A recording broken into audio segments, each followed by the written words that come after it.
Welcome guys, episode 163. That's the number that's gone to my head. It probably ain't right. Is that right? Oh my god. That's correct, man. So guys, episode 163 of Nerd Bible Podcast, where we talk about the most entertaining, the most gossipy news, the usual dribble that you've stayed tuned in for 163 episodes for.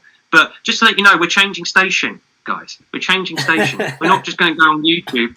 We may be partnering.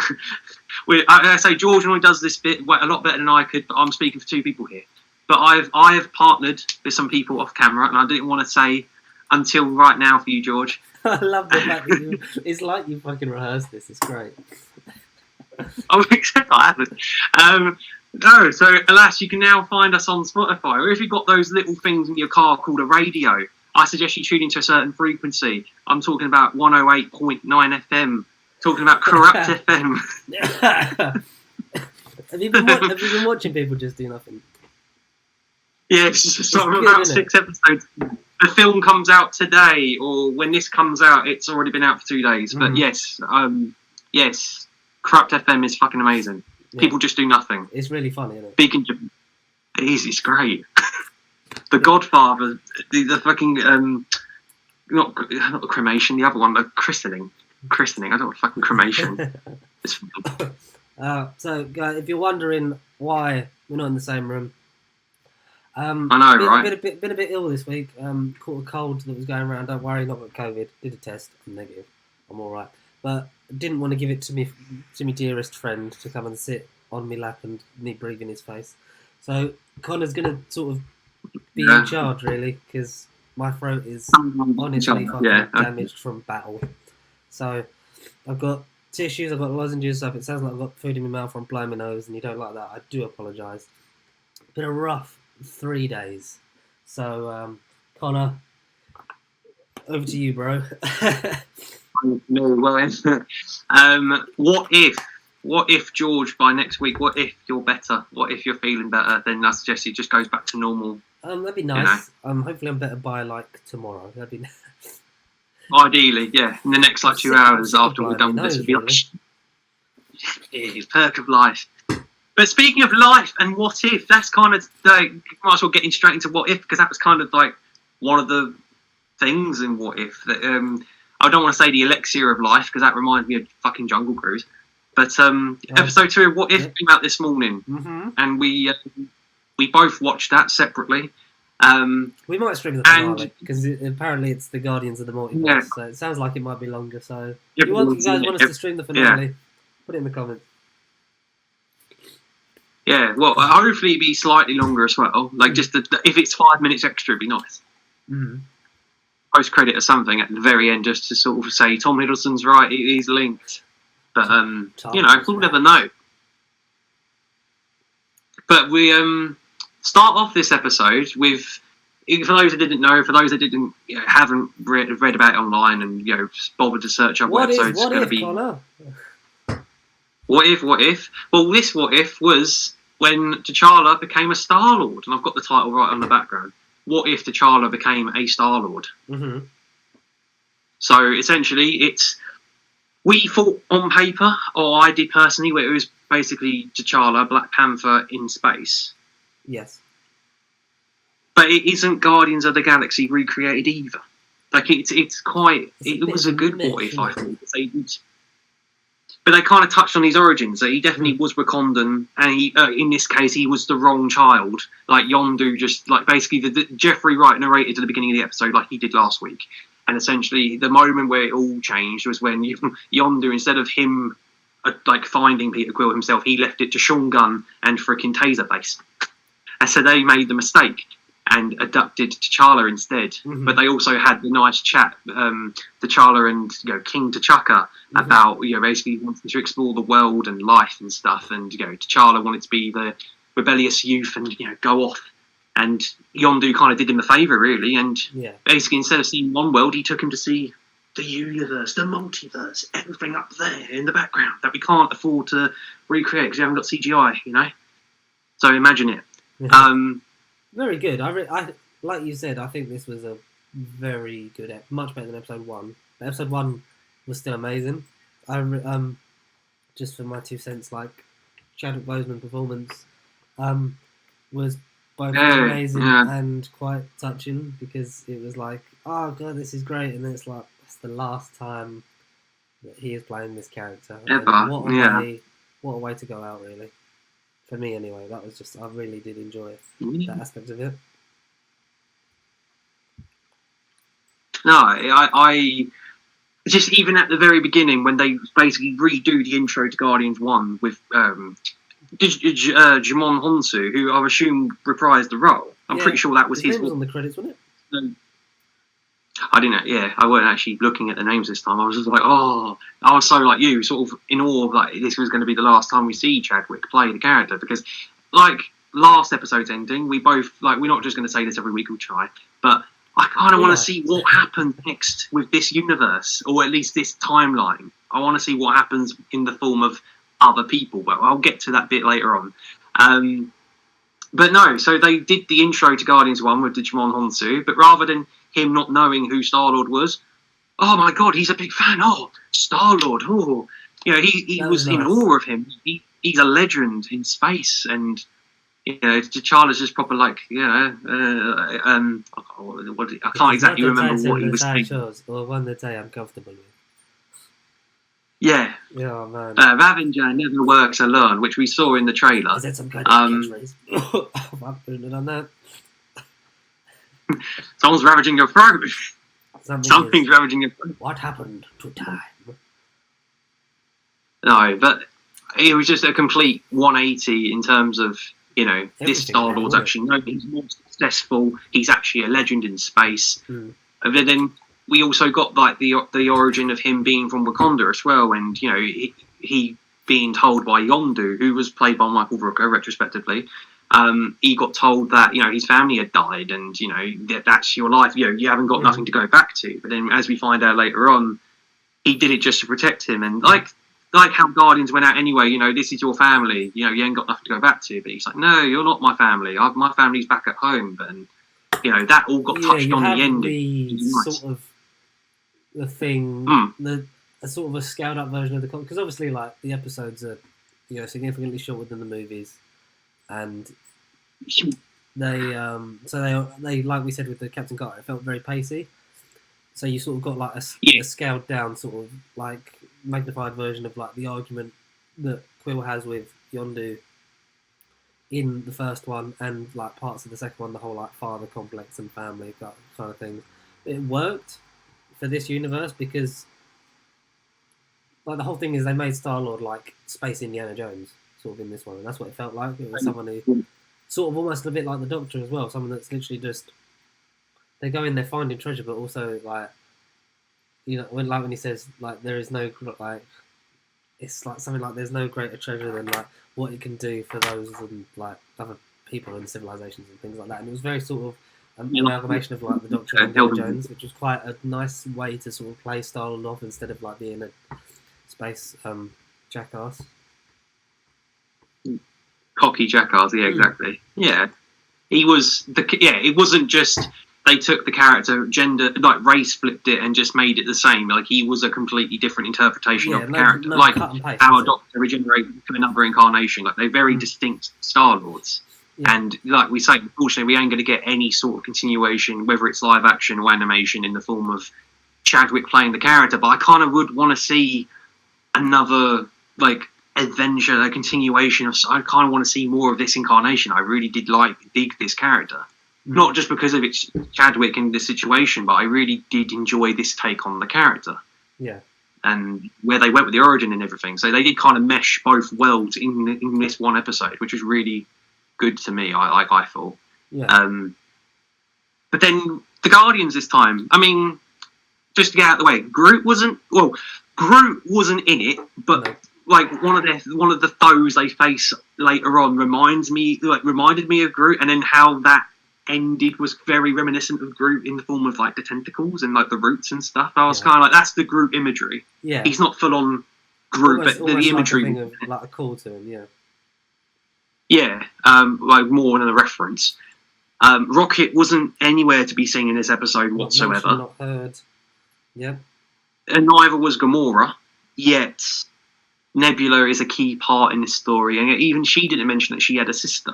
So maybe in this timeline, it never happened. Maybe because we still got Gamora to come, like Gamora, like in Thanos' armor, which is then another universe because we got a purple Titan. But then maybe this plays into the fact that who was mad. This plays into the fact that he said it. Maybe this plays into the fact that this is all the same universe and everything has changed because we get the whole thing with the power vacuum of who takes Thanos' place in terms of like power mad, but also there isn't someone doing his job and wearing his armor and with his thingy sword in this episode. So, like, is that because he's not there? Then Gamora's more of a, I'll take his place in that kind of, because that was quite a fun surprise. Yeah, seeing the big old that you saw the hand last week. In whose hand is this? Is this going to be like a space Hulk? I was thinking this is going to be Hulk in space, but then no, it was fucking Josh Brolin. You heard the voice, and I thought, holy shit, they actually got him back. Yeah, and he's really a friend. He's a friend, not a foe this time around. But then so we had basically Yondu, T'Challa, who basically had a better relationship than him and Star-Lord ever did, or Chris Pratt ever did. We had Thanos as like the big surprise. Nebula, who like hopping onto the plot later on, you kind of had the feeling of, oh, is she the same character in the form of what she does? But then it turns out, no, it's just the con, because that's what they're good at. Yeah. Nebula, Kraglin, I suppose Taserface was there. Yeah. And then I'm forgetting someone. Drax, or maybe that is everyone. Drax. Yeah, he was there. Drax. Yeah, but he wasn't actually on the mission, wasn't he? He was in it for like a minute. You see how his life changed with T'Challa being Star-Lord is the fact that Thanos is convinced because they keep talking about his plan like genocide, and I like how he keeps having conversations like, yeah, but it would have been efficient. Like, but I saw the error of my ways, blah blah blah. Meaning that he then never went on to kill the planet. So then, would he have taken Gamora? Would Gamora have found her own way? Then that's another question we ask. Did he ever get to a planet and kill her, like her mum and dad and shit like that? Drax's wife and daughter are never murdered, so Drax doesn't become Drax the Destroyer. And he works at a bar, and he's not voiced by Dave Bautista because he was never asked to. No, exactly. But then, to be honest, that whole situation is like, why would they not ask him? But then, if he did come back, it would have been for about a minute or two. Like, it wasn't a substantial role, I felt. It was a nice callback, and it was like, oh, yeah, there you are. He would have said no. Like, to just be... No. Well, especially in this episode, he would have just been in it then. Whether or not Drax then has an effect down the line... Comes back later on in the series, we don't know. But obviously, maybe it was like, is there any point paying Dave Bautista to... for like 2 minutes, yeah. More than that. That's a good point. Yeah.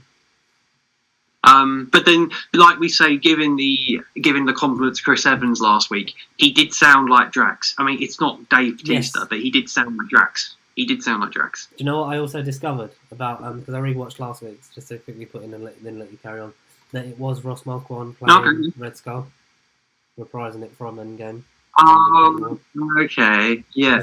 His name was in the print, wasn't it? His name was in like the intro and the credits, but yeah. Yeah, so he was back. Okay, so definitely not Hugo Weaving. No, I think his days are gone. He's gone. Yeah, he's gone. But yeah, so they're like in a ragtag mission in a bar. Drax serving them cocktails for a minute or two, which is nice. And they're essentially like the mission this time around. Like we learn who's going to take place, who's going to take Thanos' place in the form of the Collector, which is Benicio del Toro. Nut. Which is nice. Nuts. Is it not him? I thought that he was one of the... It was weird, because we got two lists, didn't we? Because we got originally the ones that we weren't it, and then we had one on Facebook, because I tagged you in it, that was a different list. You carry on, I'll Google it. I think it sounded like him, so I was just going to say it is him, but okay. It may or may not be him, give us like 5 minutes, we'll get the answer. But the Collector, who was a really minuscule background character in the original Guardians, and I'm not saying he was like mega important in the comics, but he has a presence where, he collects things, he has artifacts, people, relics. Like he's kind of an important character. He's brothers of the Grand Master, Jeff Goldblum. Like he is a bit of a important background character, if you like. Like, he isn't a physical threat like a Kingpin, but, well, in this timeline he was, but normally he is just a bit of a background character sending henchmen and contracted people to do his dirty work. Yeah. But he has, was it like basically the embers of life? It was something of life. Yeah. Like, I want to say ember. Essentially, it's this green glowing shit, like seeds, if you like. It was like in a pod tube thing, cylinder. It was the Seeds of Doom. All right, yeah, sure. The Seeds of Doom, the Seeds of Life, essentially. Nebula is the one that found out everything, who has a complete different design. Yeah, it's still blue and with the one eye. And essentially, they've got to go to the Collector's place on nowhere and basically steal these embers of life, the green shit. But then they go over there, they get there. It's the same sort of receptionist, like the alien lady from the film, that sort of greets them and says, "Oh, please step into something Trevelyan's room, like the Collector." They meet him, blah, blah, blah. Yeah, they meet him, very reminiscent of the film. And then he essentially does... Well, no, that's when the double cross happens, isn't it? That's when just Nebula... Yeah, Nebula is then revealed to be... like, so she's working for the Collector as part of a debt that she owes him. Uh-huh. So we think, oh, Nebula's back to being typical Nebula, like, not goody, blah, blah, blah, blah. But then it's revealed that it's a triple cross, and it was part of Charla's plan when they were discussing it at the bar.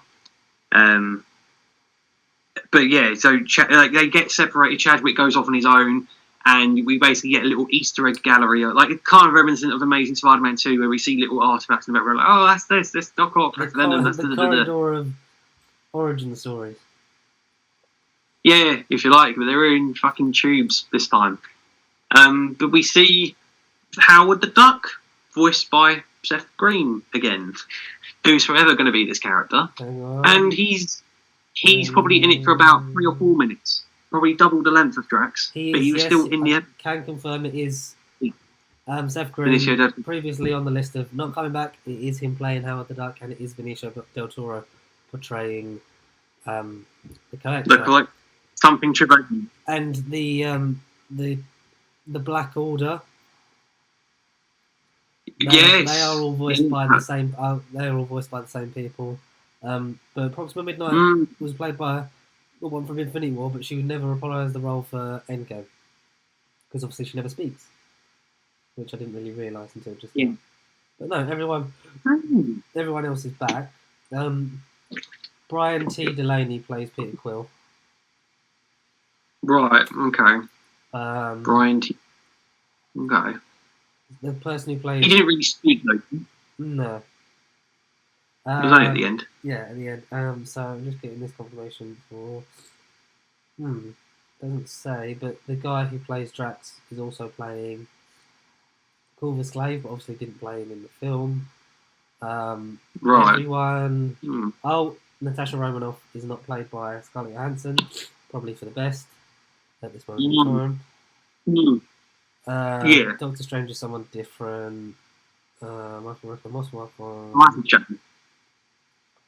I'm not understanding too much. But it's weird because it says these guest characters, but the only person under recur. So it says starring Jeffrey Wright as the Watcher. Recurring character is Chadwick Boseman as T'Challa, and all the other characters we've seen so far are under guest. But whereas last week Hayley Atwell was recurring, so yeah, it's just subject to choice. Yeah, yeah. Well, we'll see where all that. Benedict Cumberbatch is. That's what I really hope he's him. It sounded like him in the trailer. Like I do hope it's him. It's just weird because why have we had 2 different lists of these guys? Yeah, it says on his Wikipedia, if you can believe that, is him. So. Yeah, he did. We'll have to wait and see, really, because the only people so far, Jeff Goldblum, the Mark Ruffalo's in it, and then Tom Hiddleston's back as Loki. We know that from him, don't we? Because I think he's next week's episode. So we'll find out whether it's actually Tom Hiddleston or not. Carol Danvers, Peter Parker, Ultron, Gamora, Wanda Maximoff, Shuri, and Pepper Potts, and members of the Dora Milaje will also appear, but voiced by different actors from those portrayed in the MCU films. And Mick Wingate obviously playing Tony Stark. No, everyone else is back. Even fucking George St. Pierre is Batroc Zilibert. Is back, and they can't get. Yeah, okay. But you can't get Disney, Marvel, you know Brie what you're doing, but I think Brie Larson is the only one that's sort of like, that's a bit weird. And the fact that Elizabeth Olsen, but then she was filming Doctor Strange, so surely you'd be like, can you just do this for like 10, 20 minutes? oh, you do this to me. Yeah, do this for us. Pepper, understandable. Shuri, a bit of a weird one. And Gamora as well. No James Spader as Ultron. That's a shame. Do we know who's playing Ultron? Who's playing Ultron? It doesn't not say on that one. I'm sure we'll see it when it comes up, because he's meant to be the last thing. Sorry, carry on, come on, interrupting you. This is your thing. No, mate, it's fine. No, it's fine, mate. Like I say, we have to find out those little bits. But then, so we get Howard the Duck walking with T'Challa, which is something, again, whether it's in a serious film or whatever, you never would have put that image together. Or I wouldn't. But that was quite nice. But then Howard the Duck gets cozy at the bar. He wants a bit of green tequila. What on earth he's drinking? Green lime juice.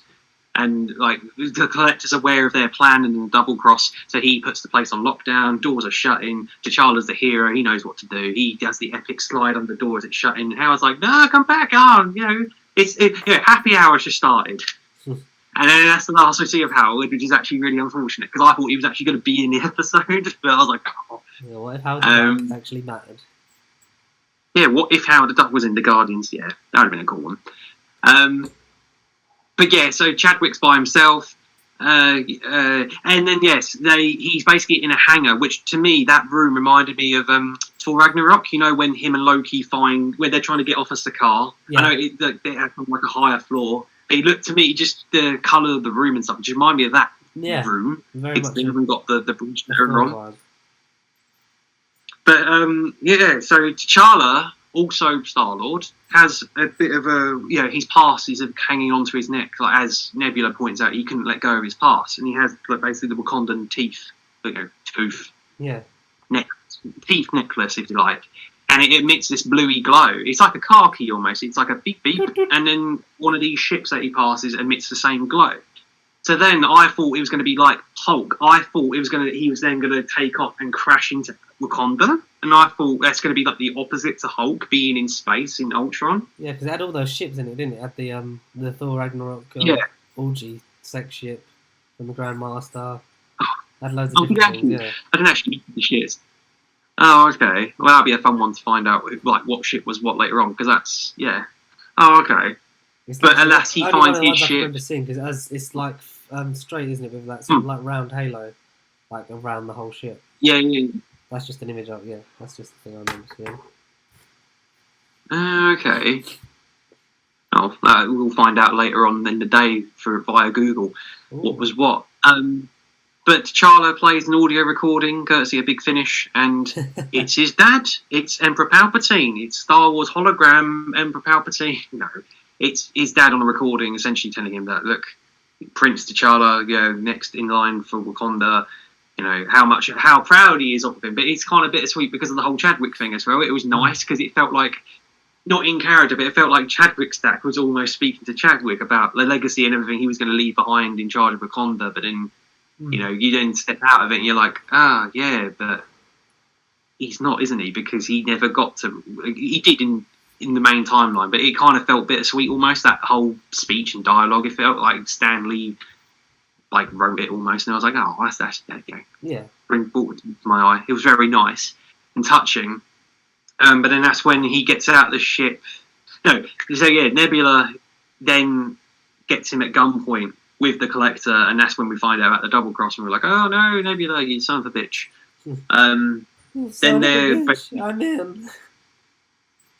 They're briefly arrested, and then someone's guarding the cell. Nebula's there, and then she's about to aim the gun at one of our heroes, and then voila, whacks them in the head and lets them out. But of course, Sean Gunn and Michael Rooker basically are quick to not trust her. They say, it ain't the first time you've done it before. So then Nebula just leads them, not under suspicion, because again, she's meant to be working for the Collector. She leads them into the seeds of doom, and she just grabs and nicks it, and off they go. But then I think the Collector got away. Classic Star-Lord. Classic Star-Lord, which was funny.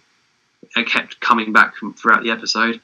But then that's when the Black Order, Thanos' men that are not Thanos' men this time around. The Black Order, are they the Black Order? Yeah, because Dark they were Order? the children of Thanos, even though they're the Black Order in the No, comics. children.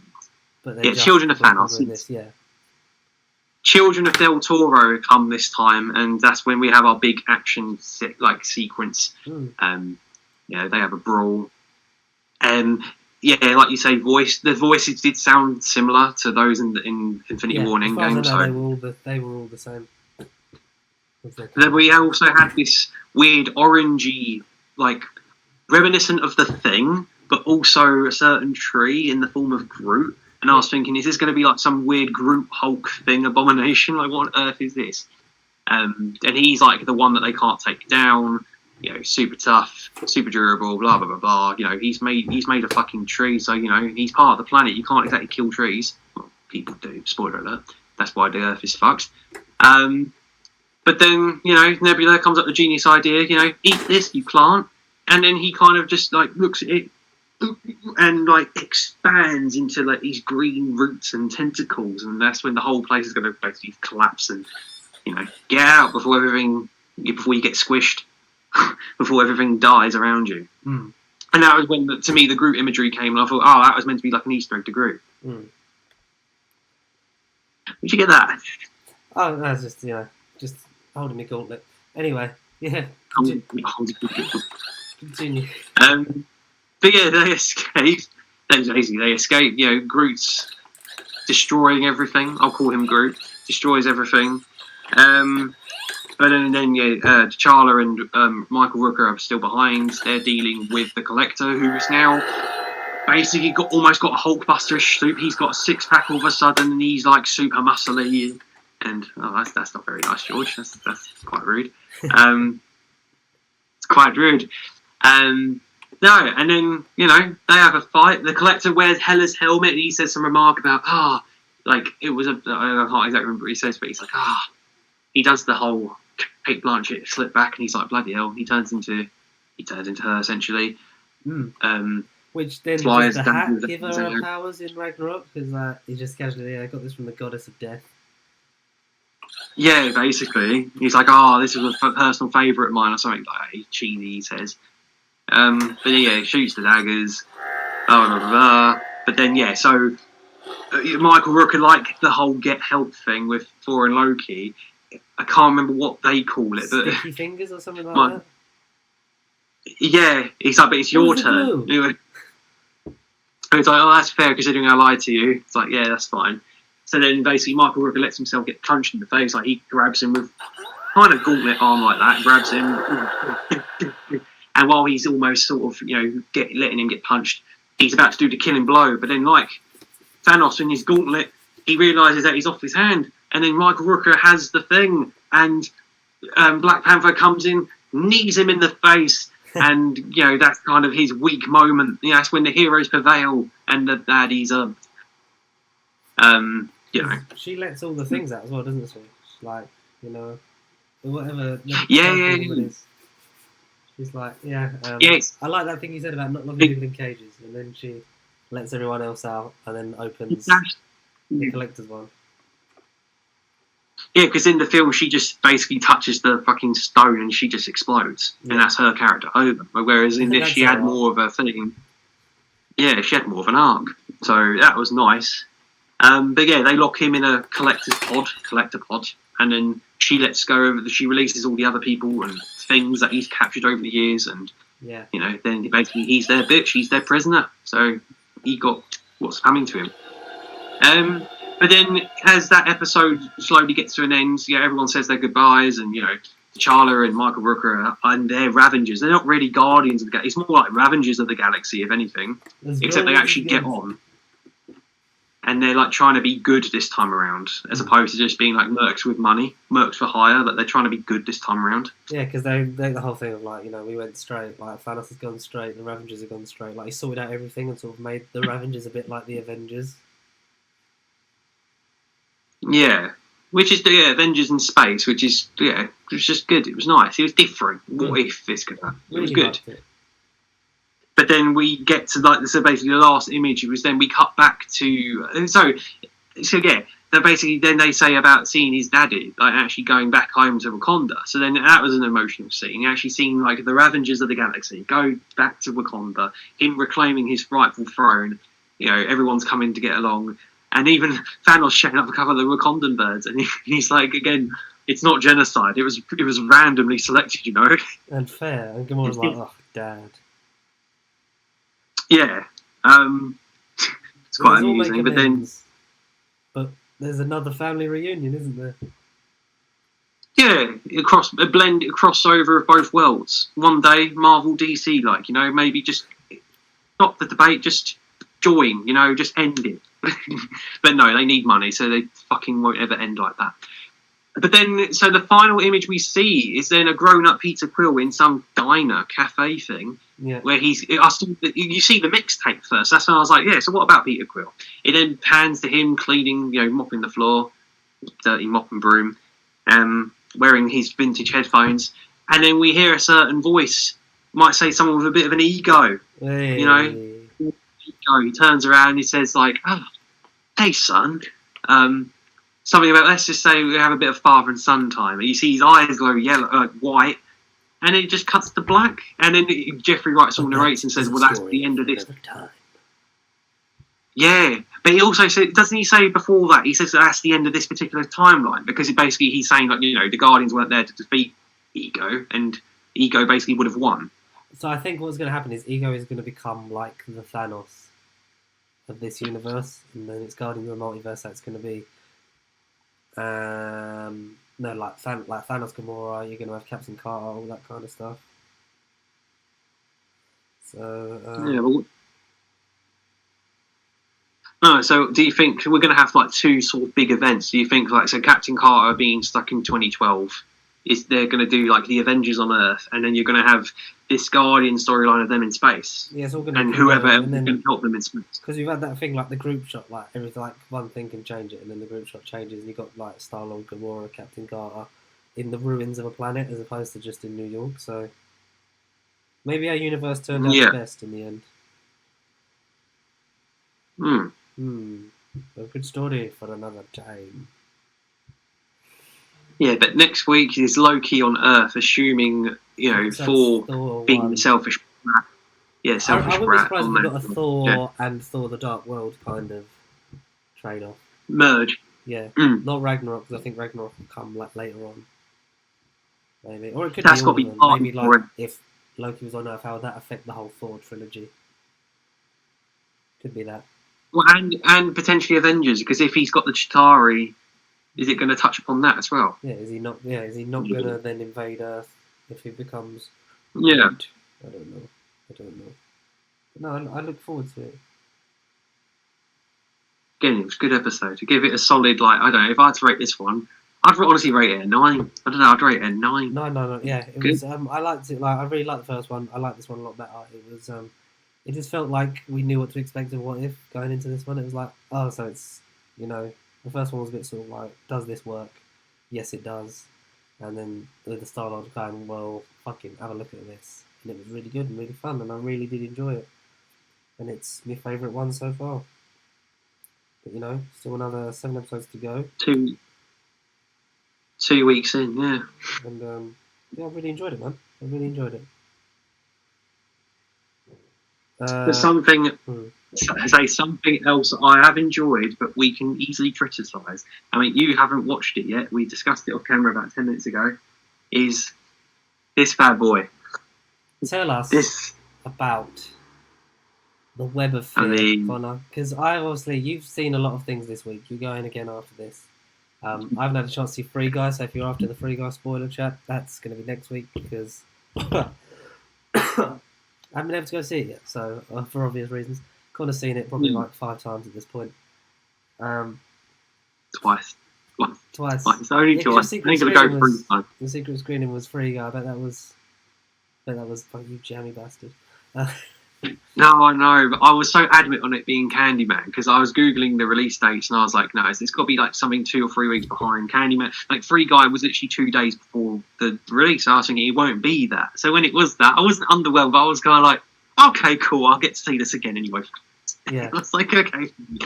And it was like, basically, yeah, it was the bollocks. Yeah. Like, it will be probably I reckon, if not top 5, it definitely is in the top 10. It'll be like 5 to 6, 7, 5, 6, 7. You know, that will be a little spoiler for the year-end video when we eventually do that.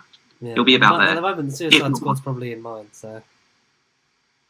And that and Snyder Cut, they're 3 definites. All DC have kind of changed the game this year. DC have kind of changed it this year. Yeah, well, it's fucking long overdue that they actually made something good. Brief spoiler-free thoughts on it before you go into your Web of Fear. Web of Fear will brief. So you've never because this episode, this release, like, you know, anything aside the collection box sets, is another story from the days of Patrick Troughton, the great honourable Patrick Troughton. Whereas like a few of his episodes didn't exist and they're lost in the archives because the BBC were dickheads back in the day. Well, that's just how TV was back in the day. They didn't necessarily store it online, keep it in a vault, and keep it on a server. They essentially just recorded it, reused the same tapes they had. They never like expected it to be popular, so it was wipe it, use it. A lot of stuff was saved through Blue Peter or selling other ones abroad, so you had other copies of it. But they've been obviously reconstructing it with animation. Web of Fear was already released, if I remember rightly. That was a special edition DVD. Because we have them all in like the grey normal DVDs, and then we replace them with collection box sets, if you so wish. That's normally how it goes. Yeah. Sorry. No, but this was found just before the 50th, back in 2013. This and Enemy of the World. Apart from episode 3, that episode's still missing. Hence why the controversial animation that we've been sort of debating to see is in this release. Because the original DVD was just basically the episodes and then like a telesnap option to see episode 3, which is on this set as well. So it wasn't animated originally, and then all it was literally just the episodes and a coming soon trailer for whatever was the next project. It had no features, no commentaries, no making ofs, nothing on it, which is a bit bare bones. But at least on here you actually get the proper features and, you know, how they found the story and everything. But this is more of a complete package, so to speak. But alas, I just want to get out of the way. The story itself, out of all these missing animations that we've seen, because they very are keen on releasing these Troughton classics. But Hartnell, I mean, where is the Hartnell love nowadays? They just aren't releasing none of the Hartnells. But we've only got probably about 3 or 4 more Troughtons, I think, to be released, if they ever do get around to making them. So, you know, Troughton will be complete one day, very soon. I'd probably say in the next probably 10 years at this rate, the way they're going. But no, I want to say story-wise, without even going into the story, it's actually, I think, my favourite. One of my favourite Troughtons. Really? I wouldn't even expect it to be that good. I had a cracking time with this story. It's only episode 3 that's missing, so again, you actually get to watch the 80% of this completely intact. Luckily, all black and white, all vintage. You actually get the sets, and you get the sense of what was actually going on. The animation, on the other hand, though, it just I don't know. It just. Why is it a new style, Connor? You're more clued in on these things than I. Because it's not the same poxy company that are making them. I've researched, but not really got any answers. But it's a different studio. It's one that hasn't done any of the Doctor Who animations before. So why get them to fucking do one? Use the ones that did Macroterror, because that was the best. Exactly, they were the best. They cut out that scene that weren't important, but they made it look fucking gorgeous. I don't know. Maybe again, like the whole Drax thing. Batista don't want to come back for 2 minutes. Maybe the big fault because it's one episode. All right, 25 minutes compared to 2 minutes is a bit of a different length. It might have just been cheaper to just do like. So is it? Yeah, that's what I mean. They've only animated the one episode missing. They haven't animated the whole thing. No, so because originally episode 1 existed back in the day, back in the Lost in Time DVD back in 2003. So then the 50th anniversary came around and they found all basically the 4 other parts apart from 3 and Enemy of the World. So they had to basically remaster 2, 4, 5 and 6 for this, and then 3 they had the telesnap option, and then they've also animated this one because of everything they've done recently with the animations. So it is only the one, thank goodness. Yeah, and I'll leave it at that. I don't know. it's bearable, it's serviceable. Yeah. But when I honestly when we eventually have them all, and I'll proper compare the animation, because I wouldn't say it's as bad as the Invasion. The first animation isn't as bad as this, but I wouldn't particularly look at the Invasion gone, that was a particularly great animation either. But that was the first. Early days, but they sort of, because for some reason it goes 3D now, doesn't it? So it's like, because it's really hard to animate to like recordings, because that's what it is. Like all the recordings were so like fans at home fucking recorded like the sound, so they've got the sound and all that, and they've remastered that, and that's all great. It's then animating to that when, you know, making an animation match a human actor from 50 odd years ago is a very hard thing to do. And that's why Macro works so well, because they did animate it, but they also made the story then fit their limitations. Instead of like, we're going to make them do this, like everything exactly how it was, in exactly the same framing, it's like, we're going to make it look as good as we can, and as if it was made today, but just from an animation like point of view. And that's sort of like, that's what I mean, that particular story you can get away with it as well, because it wasn't like them on an alien planet. It was a completely new sci-fi story. So of course, using modern technology and like budgets and everything that you've just said, like they could exaggerate the visuals a bit and make it more appealing to like even youngsters walking in the room thinking, what is this black and white rubbish, mum? But then you actually see this animation and think, oh, pretty, I'll watch this, you know.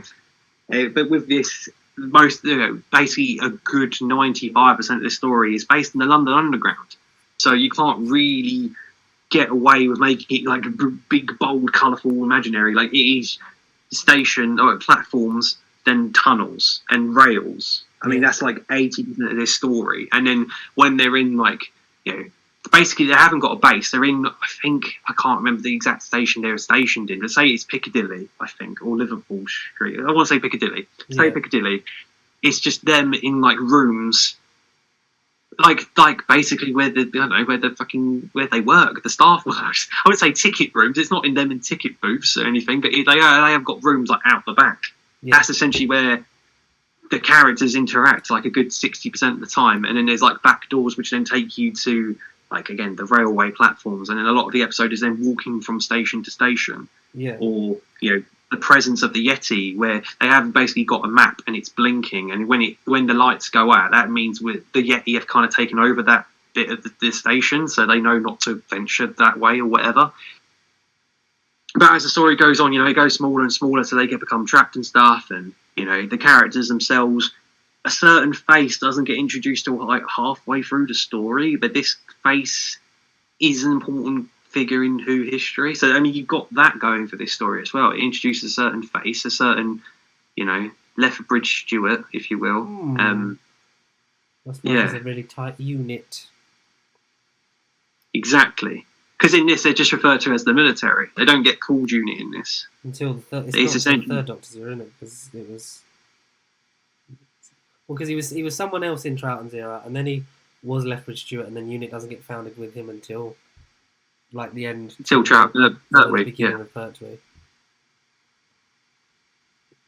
Yeah, he comes. So basically, Web of Fear is the first appearance, if you like, of unit. Yet they're just the military in this story. They don't know who Colonel Lethbridge Stewart is. He's just another person another military body that him and another character get introduced via a van that crashes, and then they hide out at another station. So that's when, you know, the clips I sent you, Jamie and Victoria and the Doctor, you know, they go searching for other people, and that's when the Brigadier sort of emerges from the shadow. That's the first thing that he's introduced, is when he got the Doctor at the throat with his little baton.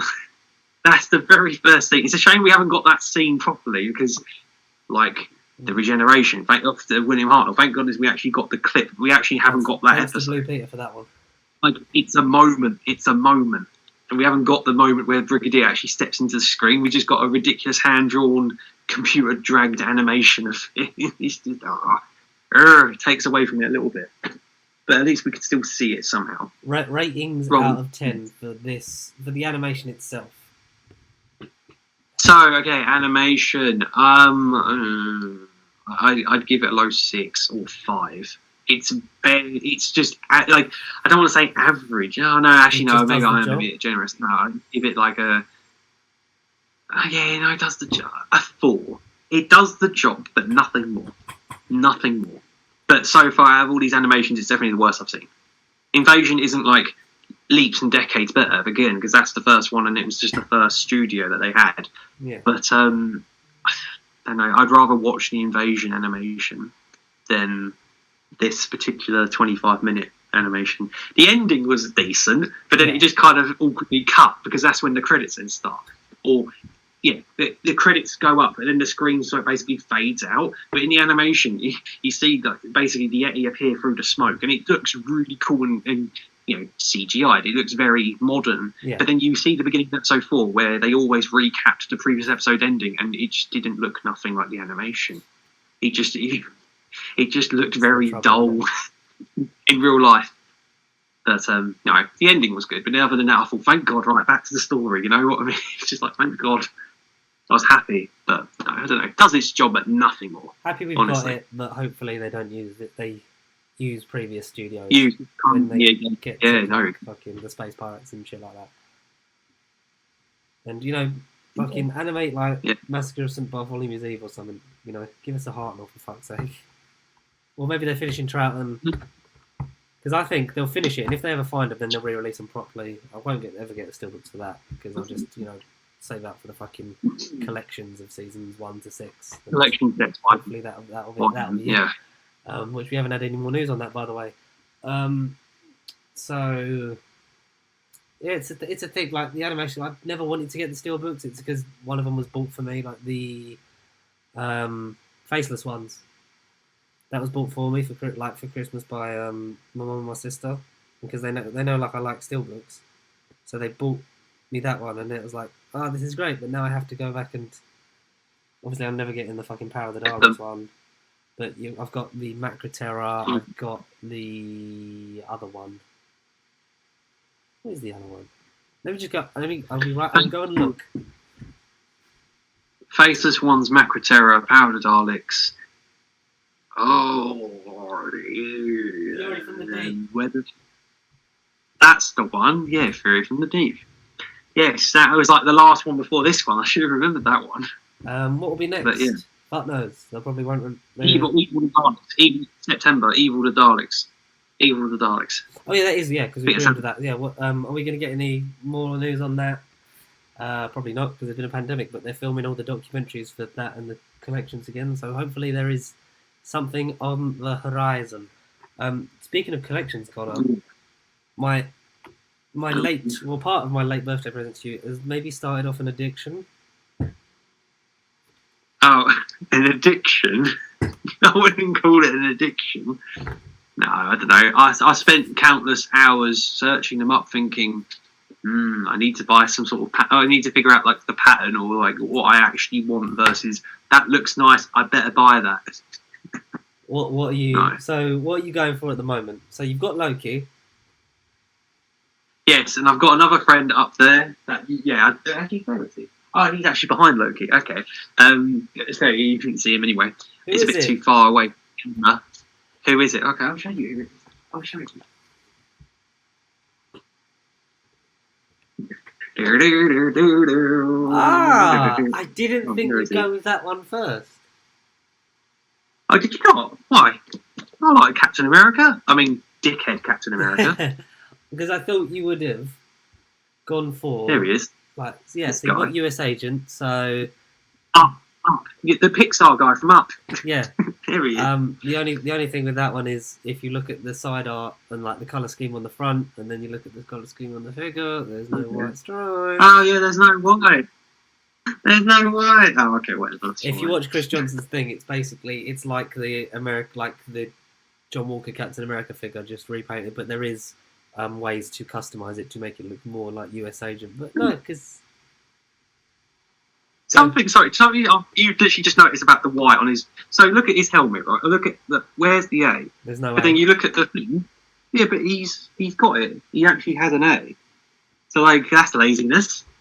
What's up with that? There are some really good customizers on Instagram who have got tips for like sanding that off to then make it just completely black, and then what actual shades to get to paint his chest white, because it looks like it's just a repaint of the John F. Walker figure, but it's still very well made. So if you can get the John F. Walker Captain America figure as well, then you can sort of have a side-by-side thing. But no, Yeah. US agent, man. But then you are a US agent fan at heart, aren't you? I thought everyone loves a bit of John Walker. The world needs a John Walker, damn it. No, I just, yeah. It's more Wyatt Russell, really. If it wasn't his face, if it was just some random make-believe Lego person on it, I'd be like, nah. But because it's him, it's like, yeah, I can see him in it. But basically, I'll tell you like the order. So the other, as I told you, the other one I've got ordered. The other one I've got ordered is Scarlet Witch, who may or may not. Yeah, who may or may not be on her way out, because on Amazon she was like listed as £25. Her price was up compared to the rest, because they're at the standard £19.82. I think at the minute, if you live in the Great British Pound. Yeah, it's cheaper than Smiths. Where did you get that US Agent one, in store or online? Amazon. No, I'm literally sticking to Amazon at the minute. I know Kapow Toys is like, well, the one with the most on there, so I'll be visiting that site probably the most. But now I looked at Savvy. I was thinking, look at some of the What If figures, the next wave of stuff to come out. But on their website, it says not expected till April 2022, and I thought, no way. Well, no, because they're listed on Amazon and other places as October, aren't they? October. And that's what I thought, thank Christ. Yeah. So I was kind of hesitating on pre-ordering or buying. I haven't bought any of the What If stuff that's yet to come just yet, but I honestly saw April 2022. For the show to sort of thing. Are you going to buy all of the What If? Sorry. Or are you going to be like, I'll buy this wave. These 6-7 people. I'll buy these and then get the wings, and then obviously have. So I'll essentially end up. The ones I'll buy last will be Falcon and Winter Soldier. They're going to be the last two I'll get from this wave. Yeah. Then I think the next two I'll get is Vision and Zemo, because I'll do basically 2 by 2. I won't just get one figure a day, one figure Monday, one figure. I'll just buy like a couple at a time. But no, so I'll get Vision to go with Scarlet, who's on its way now. Vision and Zemo, and then I'll end up with Bucky and Falcon, and then with the wings still. So and then that will do me for now, and then I can shit myself about every other wave figure I'll buy. And then I've got to think about somewhere to put them all. Yeah, like what are you going to do? You're going to have like a shelf space like just for them, and have like a shelf per movie when you eventually have too many. Like you can organise them by. No. Like no, I won't let myself Disney get Plus, to this point. One shelf for Iron Man characters. I won't let myself get to that point, George, I swear. You fucking will, I know you got me into this. Damn you. No, but I don't know. Yeah, US Agent. I thought when I actually sat down and looked at these, I thought, I kind of want fake Captain America next. So it's probably the first wave in a while, purely based off of the MCU property, like that I've seen. I've been like, yeah, I would have all of them. Whereas sometimes it's like 2 really good ones and some obscure comic book ones, and then or like 4 there's like, ones that you want, and 2 you're like, nah, I don't really want the whole wave. But it's a good builder figure for What If, and that's also a thing. It's like, am I going to do them all just for a while too? Exactly, that's what I mean. Oh yeah, the Watcher. Oh, he's an important character. But I just kind of want a couple of the Ragnarok figures, but then I haven't gone to eBay yet, and like Kapow Toys, they've all out of stock obviously because they've been and gone. But Go Figures on eBay is a good source for that as well. Like if you can't get them on Kapow or Amazon or Smiths, that do like actually bring them out over here. Like if you want them in physical, like go and see them and then like pick them. But Go Figures, a store on eBay, is quite good as well, from what I know. Because obviously they'll be sort of out of print because they do them sort of like movie by movie as they're coming out or just gone. And then they're doing like under the Infinity Saga banner, they're doing sort of like a best of hits, like slash stuff they've like re-released. They are re-releasing. They are re-releasing stuff in that Infinity Saga. Re-releasing slash ones they've never done before, like the Ironmonger, Obadiah Stane stuff, like that kind of stuff. Like that you're getting. Endgame Thor is in that wave. You're getting a proper Odin. Stuff like that. So it's like, the Disney store does them as well. So there's ways. I mean, you're a smart fellow. You'll find your sources. But I can't wait for Marvel Legends Mondays. Yeah, Marvel Legends Monday is a new series. Yeah, no, I won't just buy them all tomorrow and be like, guys, I've only just got this in the mail. Yeah, I'll do it when I've actually got my end of my equipment set up, and then I'll be like, right, I'll make this a thing now. I'll try and do it when I actually buy something, and then who knows, maybe Legends won't become Legends. Maybe they'll become old news. Maybe I'll expand and go out to Funkos. Maybe I'll go and get some some didgeridoos and some. Or you get like cool, the Marvel Legends gauntlet. Get one of them. Get one of them. Still available on Zavvi. The price of the original Infinity Gauntlet was dropping significantly, but it's back up to like 96 on Amazon. So that's the only real, because they do this. I would like a Mjolnir. The Stormbreaker is still available everywhere because that's like 120, but that's going down on Zavvi, I think. They do this, but the Nano Gauntlet, the Nano Gauntlet, the thin one. So basically, you actually put your hand in it, because the Iron Man one, like from the end of Endgame. So you've got like actual Infinity Gauntlet, this like Thanos large Nano Gauntlet, but then you've got a Nano Gauntlet that's actually small and you can actually snap your fingers on, and the gems come out. You can't do nothing with that. You can't move your fingers in that one you've got, and nothing. You can't do anything. I don't know if you can see. So there's like little plastic hooks at the end. Oh yeah. And then you've got all your fingers in. So you can do it. So like you can press the. And then you've got, so this is normal mode, but if you flick it down, it's display mode, so it will hold wherever you pose it. So like in a fist. Yeah. But then you can do it, release it, and then just sort of do like that. You can, yeah. Okay. Interesting. Yeah, I think if you do Spider-Man, you get a sound. No, I can't hear nothing anyway. Even if it did play sounds, I couldn't hear it. But yeah, I did that Black Friday last year. Okay. So I got that for about 50 on the sale. So I would like the proper Yes, that's and then smart. the Nano one is still available. They've got the Stormbreaker that's out at the minute, that's everywhere. That's a big old chunky boy with a glowing head on it. So they make good stuff. The figures is something I've always wanted to get into, and that's, you know, I've started you off on a journey into madness, and hopefully not any debt, but You're exactly right. So do I. No, not any debt, please, no. Would you just get the MCU films that you like? Because I know you were saying about that before. Would you start there and then maybe branch out to, this Falcon and Winter Soldier from Civil War's on offer? I'll get that because it's like works out cheaper. I know with Loki, I know in the form of Loki, like I do like that Loki, but it's him in a shirt and tie. Like I just want Loki in his garb, like in his normal full regalia gear. I know obviously that's all, like you say, been and gone out of print. That's going to be like harder and more pricier to get. Like I wouldn't want any more Scarlet Witches because it's just her in her clothing. Like this is the first proper Scarlet Witch figure, so I'm not going to get. So you're sort of kind of one and done with that then. Because I've got White Vision, I kind of want normal Vision. There's little things like that where I've got US Agent, so I obviously do want Steve Rogers next to him. Like there are going to be like little nuances where it's like, okay, I've got one version of this, but I kind of want the other one of that, and there's little patterns. Would you get like every version of the characters? Because I know there's like Captain America suits from all of his films, or would you just start with your favourites, and then if they were cheaper, then be like, yeah, maybe I'll like get another one. I know I did look at Cap, and the differences are very, very not minuscule. I mean, they are different. You can see a difference, but it is mainly shade of blue. Like I wouldn't want the Avengers 2012 figure. I wouldn't want that suit, but I would have Civil War. Maybe I'd want Infinity War. Nomad, slicked back hair and the beard. Like I can't. I'd want that. That's on the pre-order, isn't it? Yeah, it's a pre-order. That's on the pre-order for the Infinity Saga wave. So I think Endgame Thor's the first one, I think. Yeah, Endgame Thor, I want that. But yeah, man. It's cool.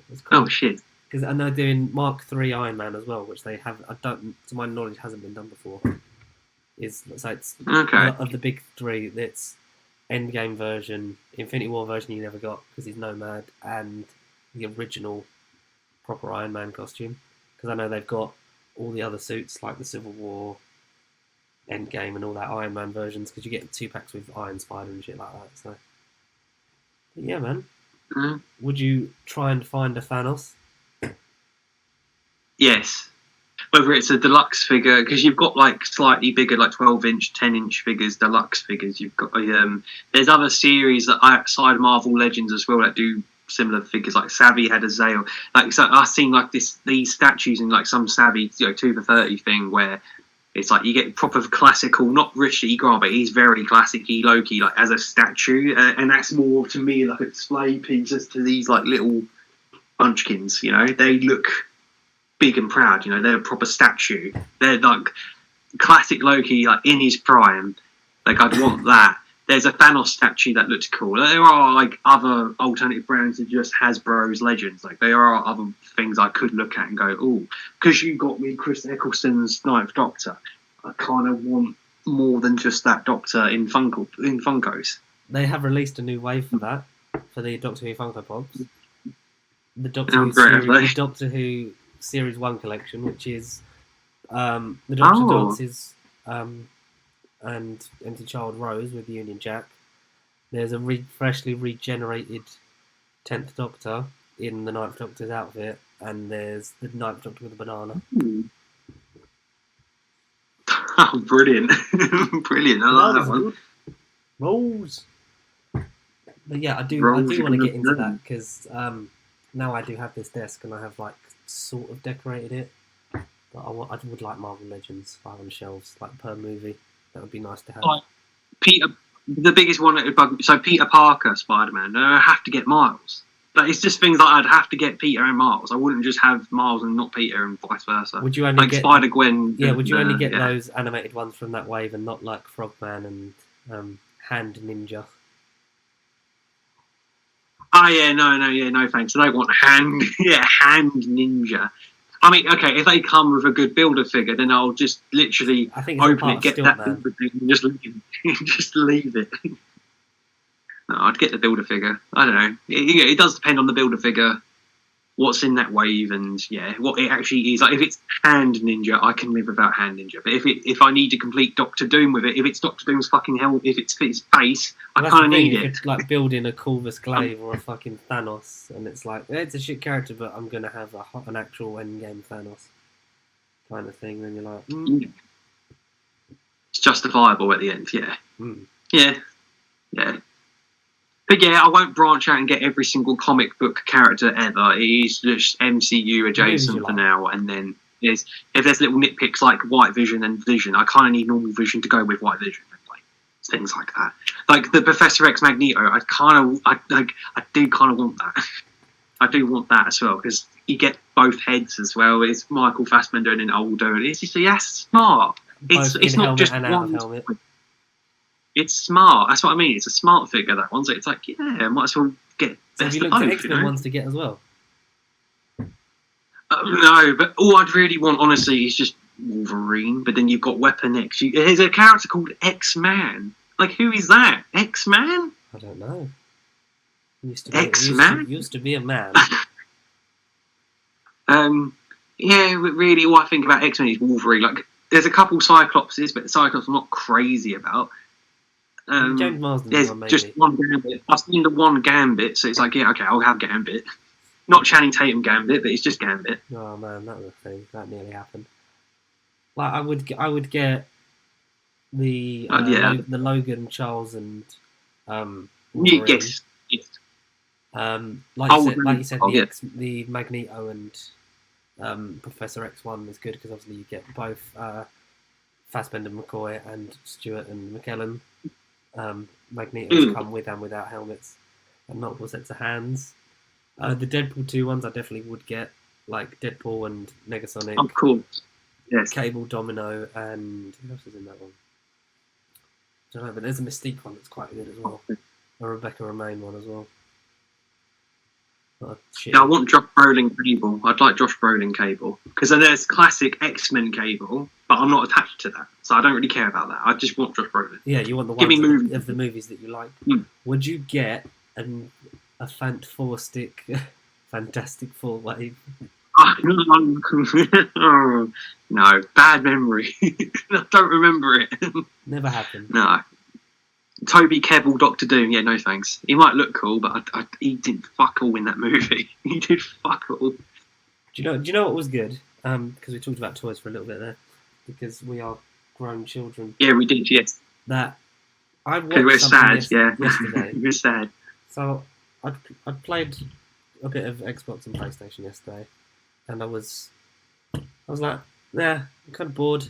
So I stuck on. I was debating starting Agents of Shield from the beginning because now it's all out on there. But then I thought I'm gonna actually watch all of MODOK. Uh-huh. And I finished all of MODOK in one day yesterday, and my God, I've not laughed hard at a show like that in a while. That was a lot of fun. Okay. Right, so yes, I did. I'm up to, I think, episode 4 when it was airing, and then, not for no reason, I just kind of just stopped and left it to when it was going to finish. Yeah, Same with the Bad Batch. Yeah, I did watch 3 or 4. I got halfway and then just stopped, not for no reason. Same with Bad Batch, but now that's finished. I've watched up to episode 13 of the Bad Batch, so I'm nearly I've got basically another night to watch that, and then I'm done with Bad Batch. So there's things like that, like MODOK, Monsters at Work is ongoing, but I'll watch that when that ends. Bad Batch, I'm watching at the minute, and that is getting better, but I still need to take a step back, go revisit Series 7, see their introduction, and then rewatch the show again to really sort of get in the mindset of it, because I really liked the pilot, and then everything else just and Season 2, that's news, that's actual bit of info, that's actual info, Season 2. So yes. What are you thinking of it so far? Because I sort of got up to about episode 3 with that, and then, not that nothing was happening, it just was one of them shows that's like, this is going to go on for the whole season, so I kind of, like you, some shows I can watch week to week, and others I'm like, I'll wait until a few are out, so then I can sort of get a bit further along the story.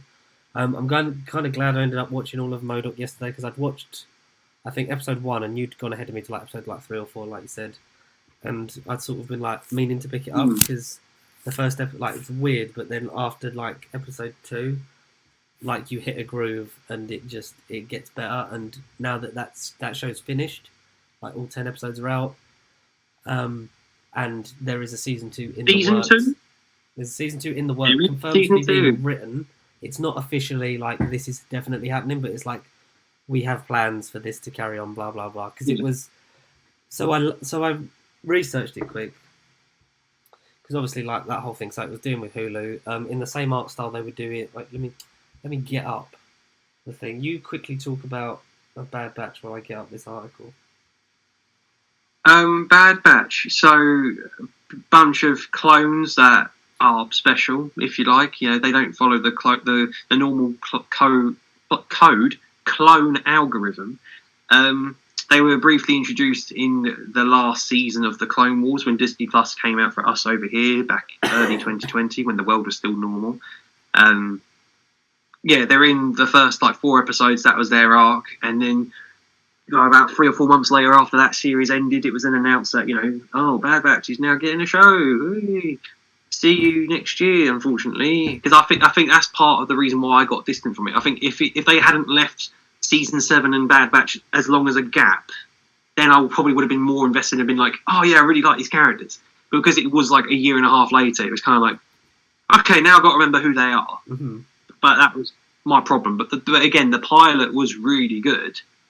And 2 and 3 were fine, but each episode is basically, to begin with, the little girl, Omega, who, again, I still don't know what her deal was exactly because I haven't finished it yet, but basically it was Omega being a little shit, and basically the clones got to basically stop her from running around. And that's the thing, week to week, it was kind of I could do without this.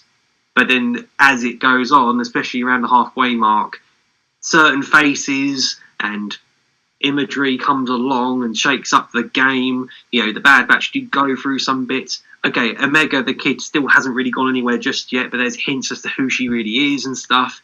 It is intriguing, but it's nothing jaw-dropping yet. But I imagine this finale, these last couple episodes are going to lead into one big boom of a payoff, and then obviously season 2, so I don't feel like it's going to end on too big of a cliffhanger. I do. I will get back into But no, that. I'll probably, now that it's all going on. It's going somewhere, but I don't quite know where just yet. Yeah, I'm quite far on. I don't exactly know where it's going to end up yet. Now that it's but all that's on, the I thing. will probably bite the bullet with that. Yeah.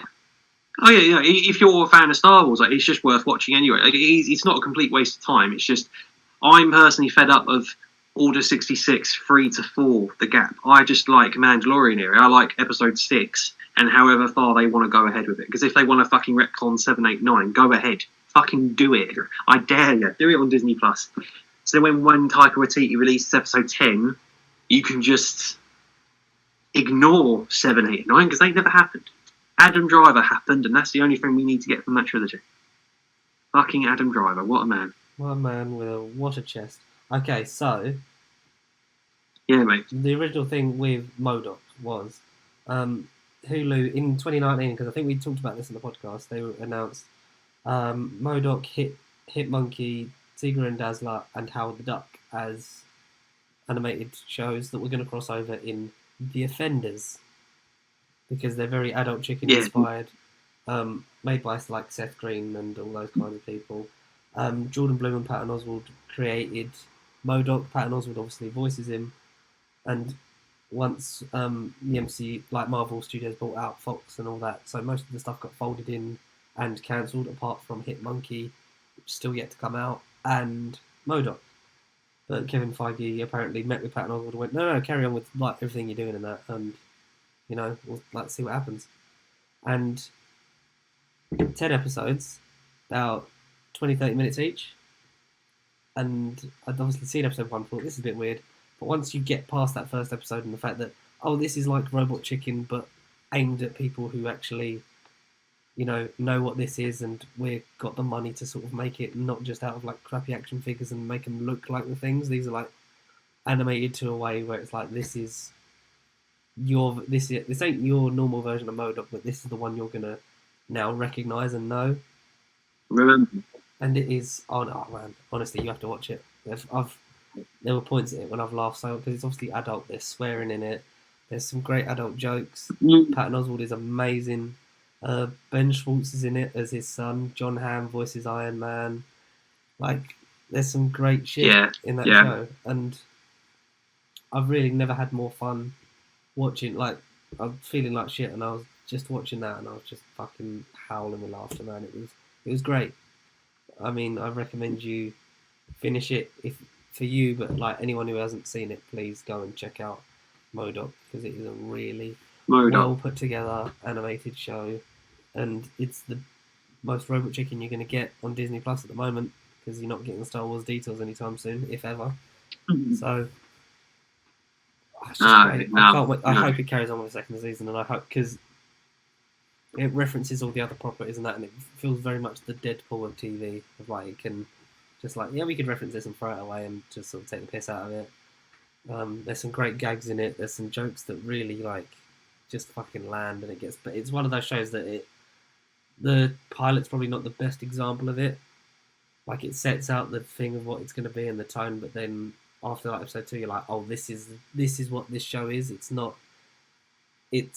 a normal suburban life for a supervillain who's going through some shit that you don't even see or know about, and it's great. And there's some great characters in it. And yeah, man, watch it. 10 out of 10 for me. Fantastic. If it comes out, I'll probably buy it. It's that good. Yeah. But yeah, okay. Yeah, that's kind of really it that happened this week. I know, so we'll do Free Guy in spoilers next week. Yeah. Because I will have seen it by then. You are seeing People Just Do Nothing, the movie today. Are you excited? Yes, mate, honestly, if I hadn't watched that show, I'd be sitting here going, I could kind of cancel it, I'd rather watch MODOK or Bad Batch or something. Not Bad Batch, but maybe MODOK. Like, if you said, MODOK, I would have been like, cancel the film, let's go and see MODOK. But, oh my God, how you describe MODOK is how I'm feeling about People Just Do Nothing. I've literally watched, I'm 6-7 episodes in. I even had it on this morning after What If. Or even no, it was before What If, because that's what I was watching that, and I was like, oh yeah, shit, What If Wednesday? I was like, shit, I need to watch it. But no, 6-7 episodes in, and I don't know. It's absolutely absurdly stupid. Like, I like stupid, shitty humour and just really corny stuff. But my God, it's fucking something else. It's something else. It's so good.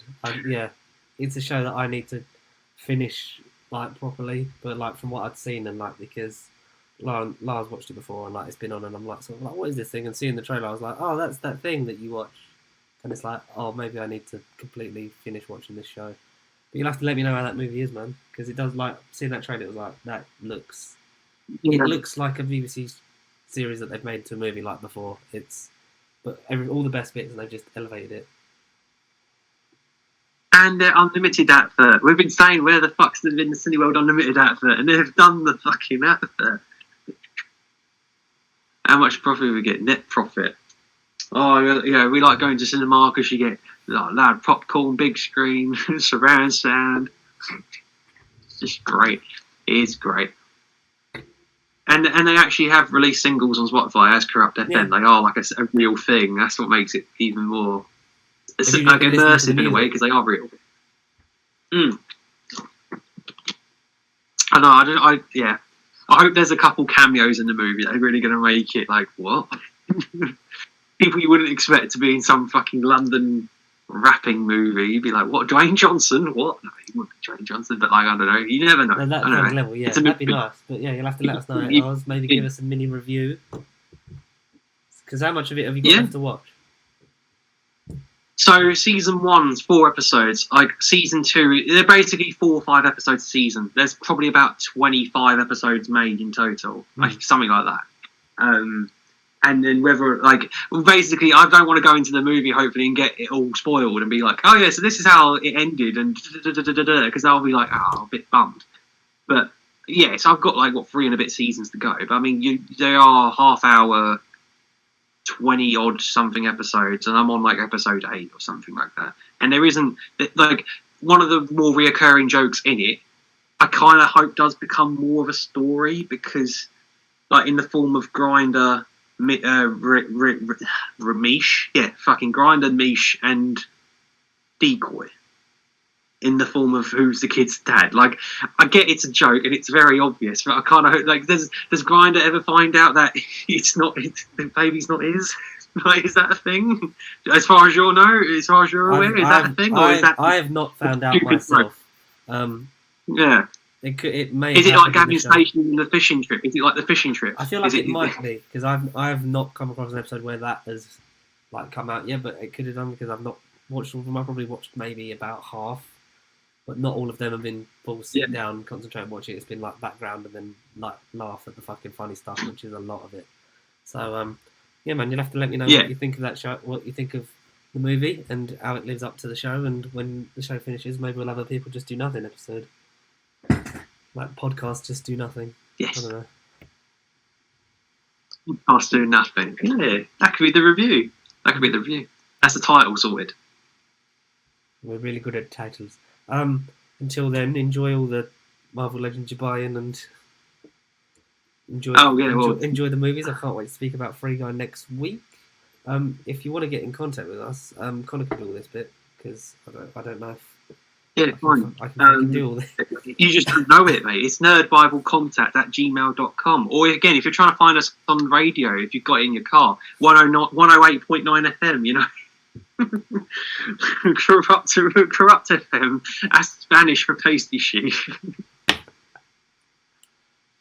Got to say it this week. It's the one week I could say it. That's all right, man. And obviously, pasty sheet across all the social medias if you want to get in contact that way as well. Yeah, Conor, you do the outro. So this has been MC Big Con, and that's been I don't know what to call you, Jeff. Jeff with a G. That's been Jeff with a little G. Signing out. Stay pasty. Corrupt FM. Share it. Hashtag it. Bad Batch. Modoc. What if, motherfuckers? Night night.